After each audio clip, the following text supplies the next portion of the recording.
Basicamente, aqui a gente vê esses achados. Então aqui você pode, por exemplo, ter uma coroide de 300 micras, exatamente, está espessa. E aí você já tem distúrbios do epitélio pigmentado.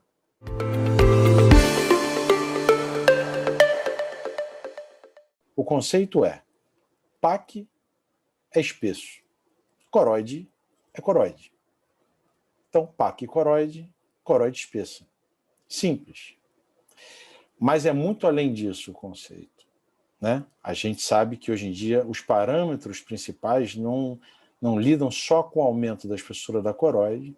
Então, eu vou falar durante a aula, mas ele já coloca como conceito de doenças relacionadas à paquicoroide e não paquicoroidopatias, porque o espectro pode ser muito maior do que a gente conhece hoje. Bom, aprofundando o conceito de paquicoroide, a gente avalia nos pacientes, normalmente, o aumento da pigmentação do fundus, né? Ou seja, na retinografia, no fundo de olho, uma retina mais pigmentada, menos clara, mais um vermelho mais escuro, porque tem menor tesselação, né? Ou fundus tigroide, como se quem queira falar. Então, porque você vê menos, né, o padrão dos vasos mais a fundo por causa da espessura aumentada e do pigmento maior. Um conceito importante é a ausência ou minimamente presença de drusas, que diferencia, né, a maioria das paquicoroidopatias das degenerações maculares e as distrofias, que geralmente têm drusas, e alterações no epitélio pigmentado, seja espessamento de epitélio pigmentado, despigmentação, mobilização de pigmento, com ou sem fluido.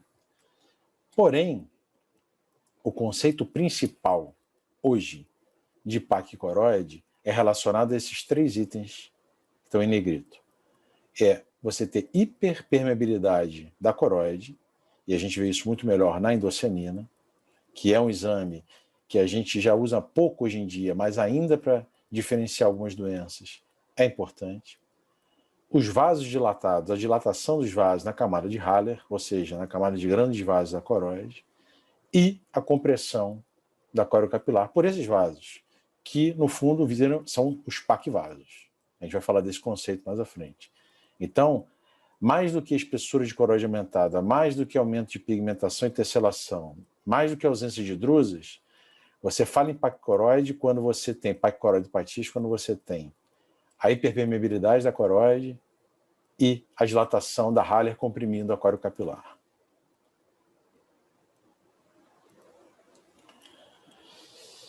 Esse é um conceito muito novo. Esse artigo é bem recente, eu discuti recentemente isso com os alunos.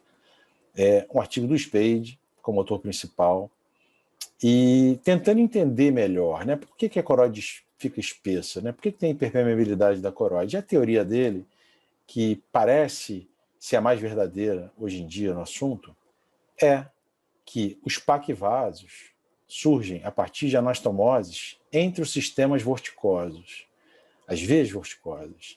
A gente sabe que os lóbulos vorticosos, vamos dizer assim, né, são geralmente 4, 5, podem ser até 9, 10. Mas normalmente é um lóbulo, é uma vorticosa para cada quadrante. Essas vorticosas, elas começam, como mostra o esquema, e aqui, vocês veem aqui na minha seta, começa uma anastomose, que pode ser peridiscal ou na região macular, entre os lóbulos, por exemplo, o superior nasal, o superior temporal, o inferior temporal, o inferior nasal muito menos do que esses 3, mas geralmente nessa região, que vai cruzar a mácula ou vai fazer uma anastomose peridiscal. Eles vão aqui, ó, A, B, C, para o D, fazendo anastomoses e dilatando os vasos. Por quê? Mas por que dilata? Porque as vorticosas, elas drenam, por exemplo, a vorticosa, o sistema vorticoso superior drena para o seio cavernoso, pelo orbital superior. Então, quando você começa a ter o aumento da pressão hidrostática que volta, por conta de anastomoses que não conseguem suportar a força hidrostática dentro dos vasos, eles já estão comunicados e essas microcolaterais começam a dilatar. Aí vem a formação do paquivaso. Então, hoje em dia, sabe-se que o conceito de paquicoroidopatia vem de anastomoses entre as veias vorticosas, sejam quantas forem, que se dilatam e começam a se pronunciar ou na região peridiscal ou na região macular. Os padrões anastomóticos, como eu acabei de falar, mas vou ilustrar agora, eles podem ser, ou como a gente vê aqui na figura, um padrão basicamente peridiscal. Então vejam, aqui a gente tem veias se comunicando como se fosse um círculo, né, ao redor da papila. Isso, por exemplo, pode levar a uma síndrome de paquicoroide peripapilar.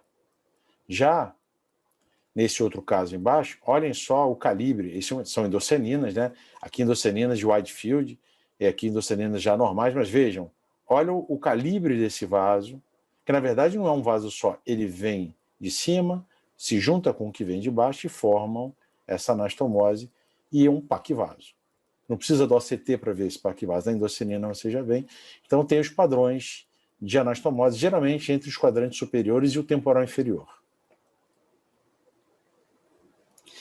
Então, quando a gente fala hoje em dia, o que se tem de conhecimento do espectro atual das paquicoroidopatias, basicamente, são 6 fenótipos.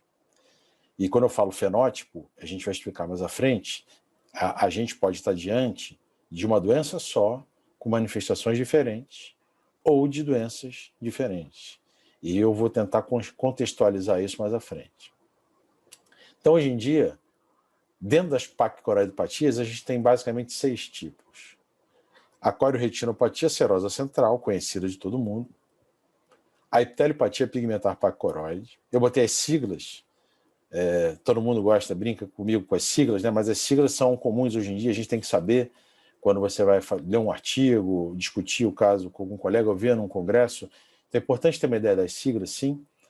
A neovasculopatia associada à paquicoroide, a vasculopatia polipoidal coroidiana, a escavação focal da coroide e a síndrome de paquicoroide peripapilar.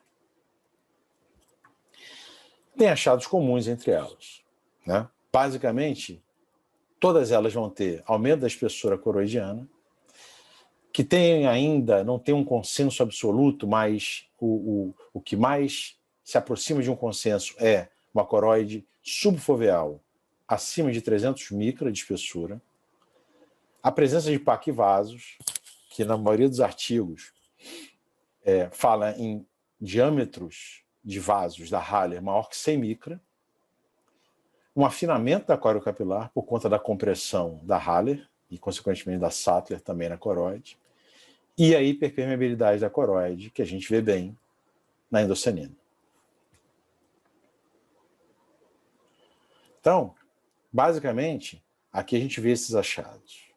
Então, aqui você pode, por exemplo, ter uma coroide de 300 micra, exatamente, está espessa. E aí você já tem distúrbios do epitélio pigmentado. Aqui, por exemplo, você vê paquivasos, e os mesmos distúrbios do epitélio pigmentado.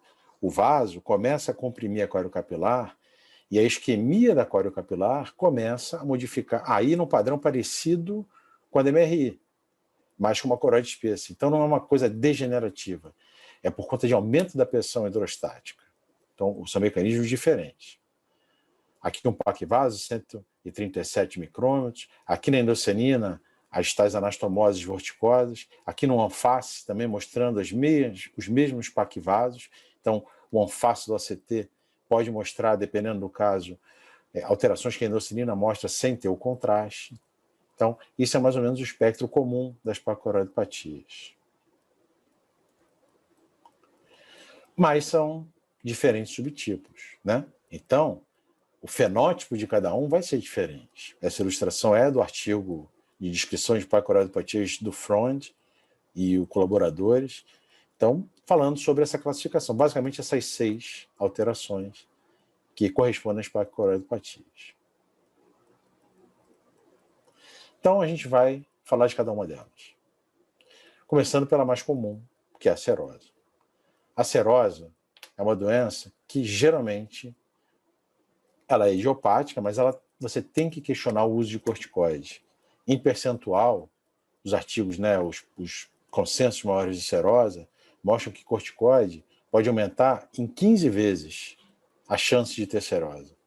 Então, é fundamental, no paciente que você suspeita de cirrose, tem que perguntar se ele usa corticoide oral, venoso, nasal, né? Avamis, sem falar de marca, mas né? Esses corticoides nasais, corticoide tópico, periocular, facial, mesmo sendo creme ou algum tipo de pomada.